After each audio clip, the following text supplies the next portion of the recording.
substantive testing. If you remember substantive, it comes from the word substantial. And if you remember, we said we have what we call substantive audit procedures. Which ones are these? There are R, A, E, O, U. R, A, E, O, U. R is the analytical procedures where you analyze financial statements, compute ratios, do comparisons. You're comparing between this year, last year, what we call YOY, year on year. You're comparing the results of our company with the maybe very best in the industry. Yeah, through a process we call benchmarking. You are analyzing numbers.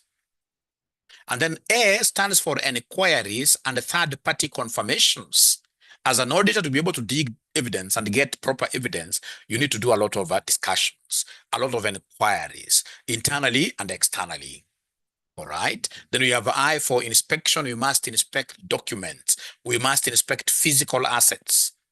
Observation, ladies and gentlemen, again, we have to see people in action. For example, if you tell me that there is this control where we are putting a soldier at the gate, when these students come at the school, first of all, this soldier has to look at their receipts before he allows them to get into class. You know, that's a control.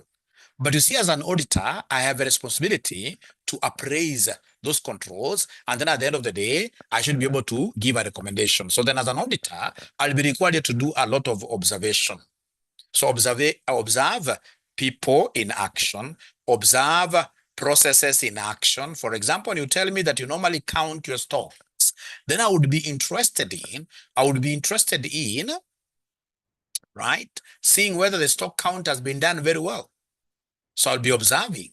And then we have U. U stands for recalculation.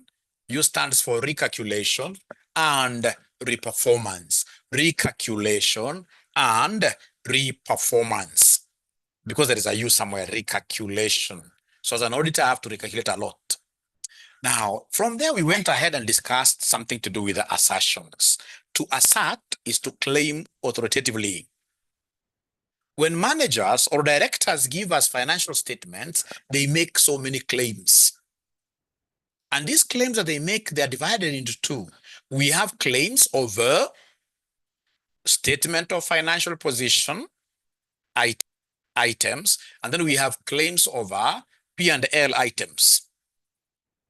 So claims over statement of financial items, statement of financial position items, those claims, those assertions, we normally use the acronym of EVCRP. EVCRP. So whenever they have, for example, assets on the books, on the sheet. So they are telling us, in this case, that those assets E, they exist. But you see, that's an management claim. As an auditor, I have to test that claim. Do they exist? So I put in procedures to check whether those assets like motor vehicles, whether they exist on the floor, on the ground. So I'll be able to do a lot of observation. I'll be able to do a lot of inspection of documents. All right. So remember, it is EVCRP. That's how you remember this. So E is existence. C, ladies and gentlemen, or rather, we said with V. V is valuation.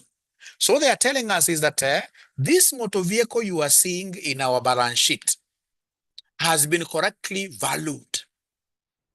It's a claim coming from the directors. Remember, professional skepticism allows me always to have a questioning mind, have a doubtful mind. So then what I'll need to do is to tell them, hey, you're valued properly. Which approach are you using? Cost model.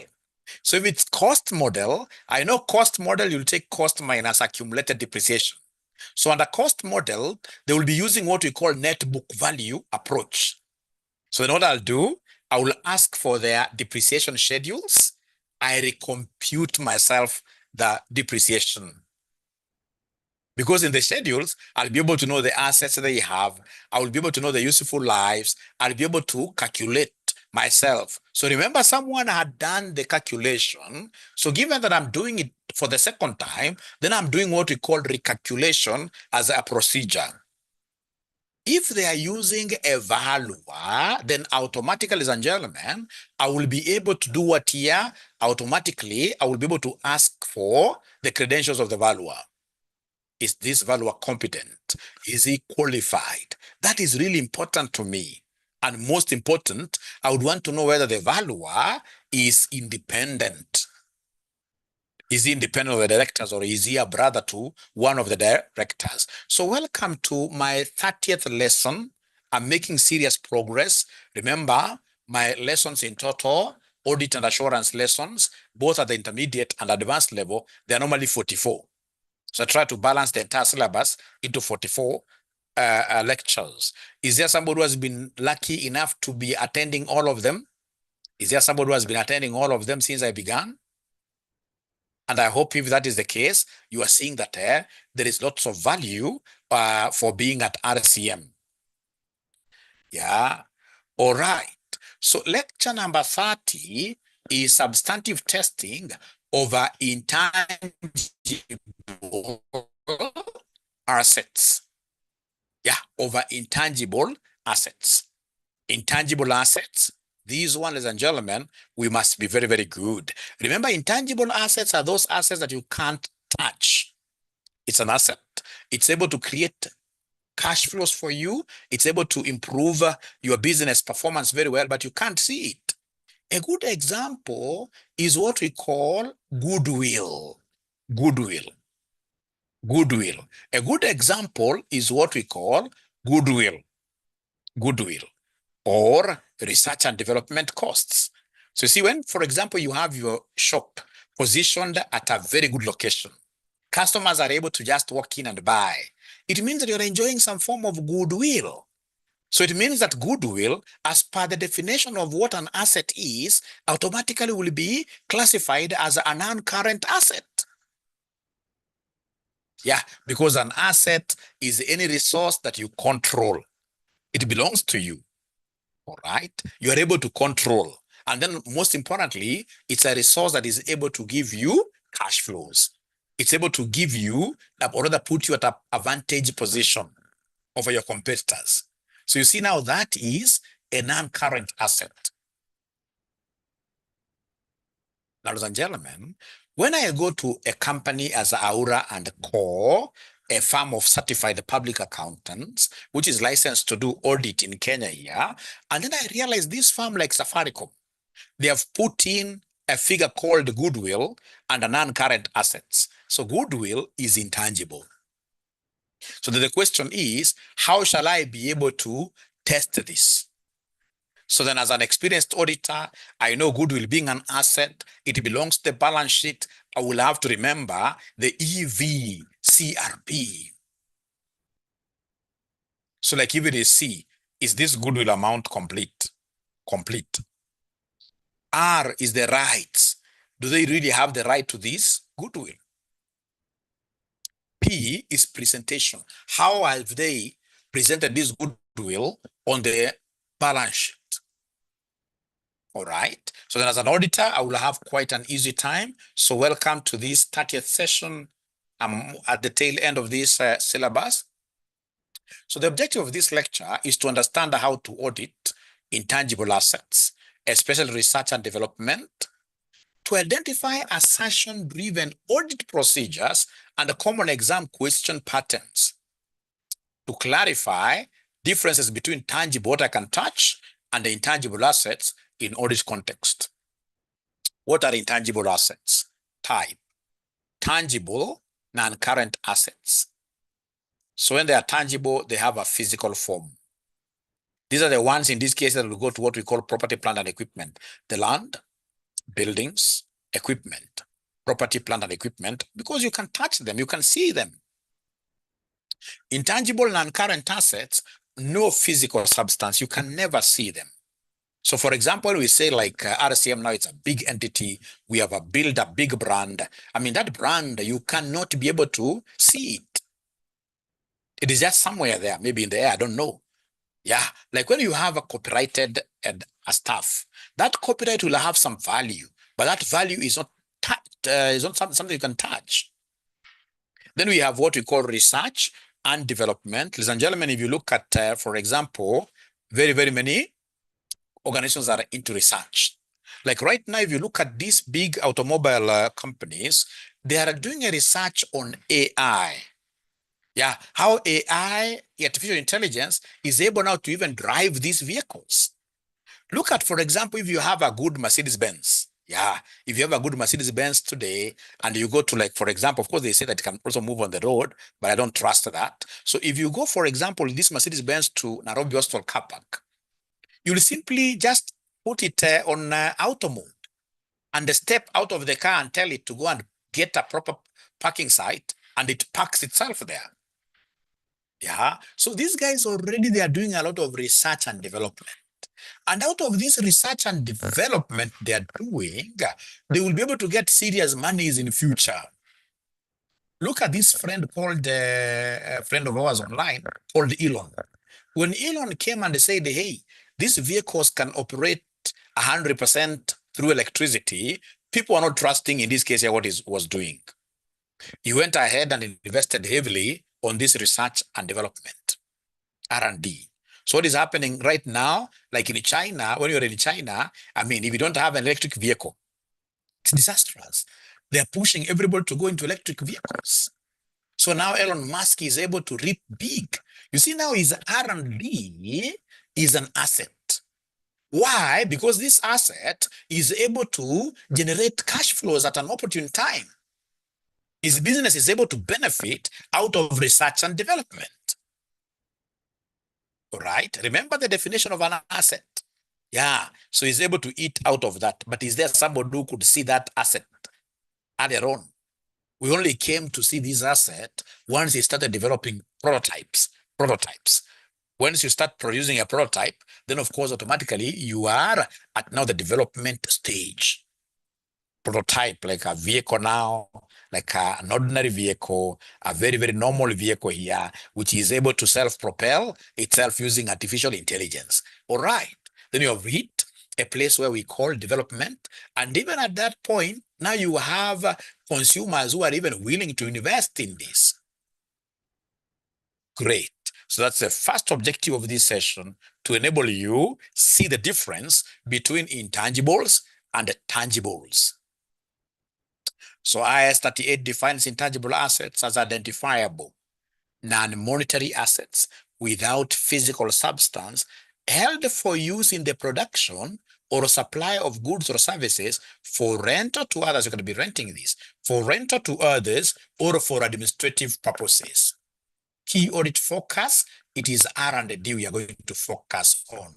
But of course, if an examiner asks you about auditing of goodwill, which is among us this, yeah, you should be able to use the same knowledge, intangible assets. So under IAS 38, what is research costs? Research costs, ladies and gentlemen, remember when you're doing research, for those of you who have done master's and perhaps you're on your PhD thesis, research, you haven't really figured out everything. You are still at the very preliminary stages. You are still conceptualizing everything. You may have written a concept paper, yeah, said, I want to do a research on this. You're doing your proposal there. You're getting outside there to collect data. You have not brought yet anything into fruition. So there is no way you'll still tell us that this research is going to help people do this and this, and that people now will be willing to invest. People will be willing to buy these particular items from me because of the research I'm doing today. No. All research costs, according to IAS 38, they shall be expensed in the income statement because they haven't yet reached a level where they become an asset. An asset should be beneficial to you, all right?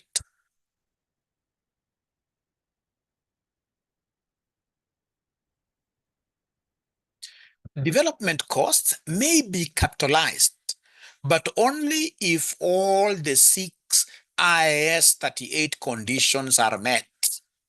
The 6.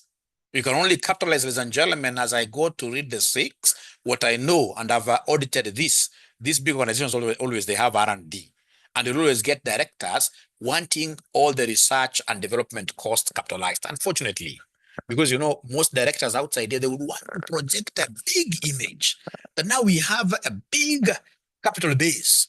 We have a big asset base. And among us, the assets that they will use for window dressing, right? Creative accounting is now this research and development. They'll tell you, last year we used 3 billion for research and development. So let's have a non-current asset called research and development. It'll then open for them IAS 38.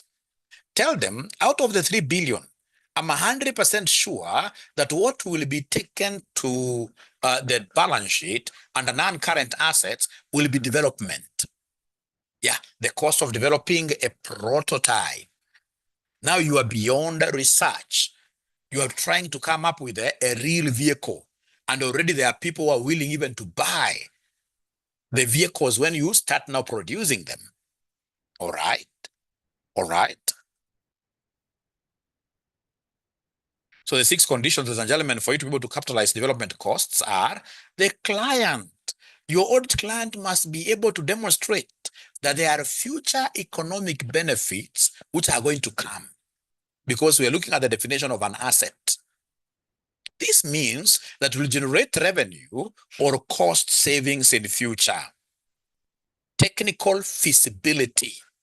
Has a working prototype been tested? Yeah. Has a working prototype been tested? Yeah, technical feasibility. Then we have financial feasibility. Once in this case, you've been able to get this prototype done and it has been accepted in the market, do you have a financial muscle to really now come up with, for example, many vehicles at once? If you don't have, then the entire development cost will be expensed. It cannot find its way to the statement of financial position. It cannot find.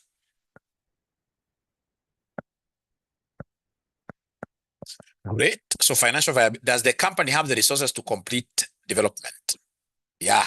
Ability to complete now the asset. Can the company realistically complete development?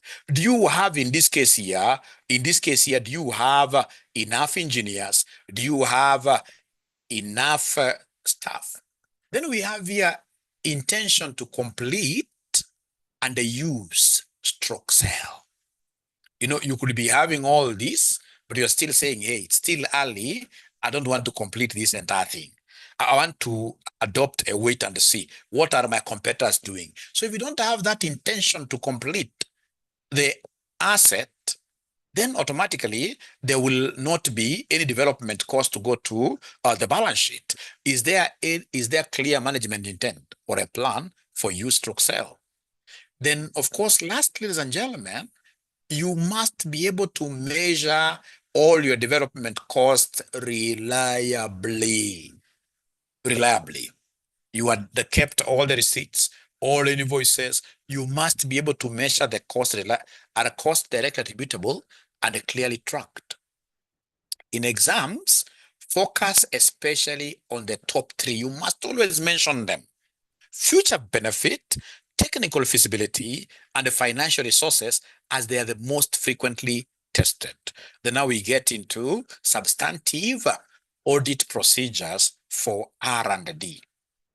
Yeah, so remember, ladies and gentlemen, anytime you are asked about audit procedures, I told you, as an auditor, I always have an objective against which I put in my RAEOs, against which I put in what we call the audit procedures. Those are RAEOU. I is analytical procedures. We have A, inquiries, because I have to inquire a lot. We have I, inspections. O is observations. U is recalculation.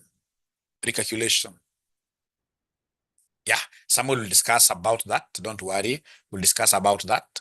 All right, ladies and gentlemen, then please listen and listen to me very well. There must always be an assertion that I'm testing. The assertion is the goal. I gave you an analogy where I told you it doesn't matter how good of a footballer you are. You can be dribbling as you do somersaults as you, but if you don't score a goal, at the end of the day, people can't remember you very nicely. Even if you are a lousy footballer, but you're able to hit this ball, for example, from the middle of the field, you hit it just once without even dribbling at all, and it gets its way past the goalkeeper, enters. then you are a great footballer. The objective is to score. So also as an auditor, if you're working without assertions, and this is why so many, over 50% of the students who try audit and assurance at intermediate level, at the advanced level, they fail because they have never known the exam technique. Never mention audit procedures without knowing which assertion am I testing. Which assertion am I testing? So when you say, for example, I'll be doing inquiries. Inquiries to test what? To test what? Yeah, and you can see, ladies and gentlemen, I'm almost finishing this. Yeah, almost finishing this in less than 5 minutes. We should be out of this. You can see I'm 94 out of 99 pages. So the first one, of course, there will be a lot of inspections. Yeah, I will ask for documentations as an auditor. Yeah, so I'll be doing review documentations, project plan, prototypes if there are any test reports if there are engineers who came, for example, to do tests. I would want to see this. And why am I doing this as an auditor? To confirm that for sure the project exists and meets the technical feasibility criteria. So basically here, I'm looking at what we call what here? I'm looking at existence here. Yeah, inspect board minutes or budgets to confirm continued funding for development. So in this case here, straight away, I'm still testing, confirming existence and the fact that you guys have the financial muscle. Yeah. Inquire from research and development management about commercial viability of the product or service. Do you think in this case you'll be able to sell this item outside there? To evaluate whether economic benefits are likely to do what to flow. Remember up here we said these three are very, very important: technical feasibility, financial feasibility, economic benefits. Very, very important. Assertion, accuracy. It's important for me here. Assertion, existence, and rights. Yeah, the next assertion here is accuracy and evaluation. Has this thing been valued accurately? The procedure: inspect timesheets, payroll records, and the invoices for research and development staff and consultants to be able to see how much time they've put in. Because remember, in the evaluation, I would expect labor cost. So I have to audit the labor cost to see whether everything is okay, to ensure that only directly attributable costs are included. Yeah, because in the evaluation, we expect these labor costs. Recalculate the total capitalized amount based on support documents. They are telling me that this research and development has cost us $1 million. Then they have given me a schedule of all those expenses. Go and cast them. CAST, we call that casting. You recalculate the total capitalized amount based on supporting documentations to verify mathematical accuracy and ensure proper measurement. Now, ladies and gentlemen, remember, these tangible assets, we depreciate tangible assets. PPE, we depreciate. But when this goodwill and any other intangible assets, whenever they lose value, we talk of amortization. Yeah. So if in this case it's an intangible asset, then as an auditor, I would want to see how has this amortization been done. All right. How has this been done? Yeah. So in this case here, we have review amortization policy and recalculate amortization expense on the capitalized research and development cost to verify appropriate amortization equivalent of depreciation for intangibles. Then assertion, we have here classification cutoff. Yeah, the classification cutoff, especially in this case here for research costs. You see, research costs will go to the income statement, right? So you must ensure that they have been cut off to the proper financial year. So verify that costs incurred before technical feasibility are expensed, not capitalized, to ensure proper classification between research and development stages. Check expense/capitalization dates align with the project stage milestones. Milestones. Those young ladies who are around here, we normally talk of baby milestones. So this baby has been born just the other month, and now the baby can coo, the baby can, in this case here, smile. Yeah, those are milestones. So the same case with this research and development, we normally have milestones, right? We normally have milestones. So that this expense was for this milestone for this year. It's very, very important, ladies and gentlemen, in this case here to do what here? To track that progress. So check expense, capitalization dates, align with project stage milestones to verify cutoff and the correct classification. So summary flow, auditing, research and development, intangible assets. So first of all, of course, you'll be able to look at opening balance. Agree to prior year audited financial statements. You see, for example, when they tell me, ladies and gentlemen, that I'm the auditor, and now I'm specifically looking at the intangible asset for 2025. So see, they will give you opening balance 2025. I must ensure that the opening balance was brought so nicely from the previous year. Closing balance of 2024 will be the opening balance of 2025. That I have to check because there is always conmanship that normally goes on opening balances. Yeah. Any additions? Validate using IAS 38 conditions plus cost documentations. Amortization, recalculate and compare to what is given in the general ledger. The closing balance will always be equal to opening balance, what you brought forward, plus any additions minus any amortizations. There is nothing like this being sold. Key audit assertions that I'll always remember whenever we talk of intangible assets, I'll always remember these key audit assertions. Existence. Was the project real and active during the year? If it wasn't active during the year, then there is conmanship going on. Normally, remember, I always keep on telling you, ladies and gentlemen, that normally, whenever we are auditing, auditing normally is a cat-mouse kind of a game. The auditors there, not auditors, but directors there, they may have eaten something, but they would want to hide whatever they have eaten. And then, of course, as an auditor who is independent of them, doing, in this case here, work sent by the shareholders, right? I would want to catch these people. So I would want, in this case here, to see exactly what they're doing, all right? So there will always be a lot of what I would call, quote unquote, fightings. But of course, nowadays, audit has become very, very different because also as we progress, most directors are getting the fact that life is not all about just stealing and stealing. Yeah, there are companies, ladies and gentlemen, where we go and we get very straightforward directors, yes. So then we are able to add value as auditors quite easily because you're not fighting here.